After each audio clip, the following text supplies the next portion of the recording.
Xingatu, a partícula mu, que a função dela é causar ou provocar uma ação. Então, se eu tenho o verbo sassawa ou sassá, que significa passar, eu conjugo o verbo amusassawa, tipo passo. Mas aí tem a partícula mu, que eu vou acrescentar entre a palavra e o prefixo verbal, né?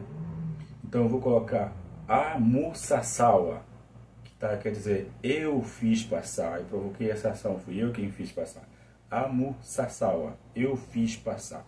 Esse é um pouco mais complexo, mas vocês vão entendendo um pouco, à medida que a gente vai avançando, vocês vão entendendo.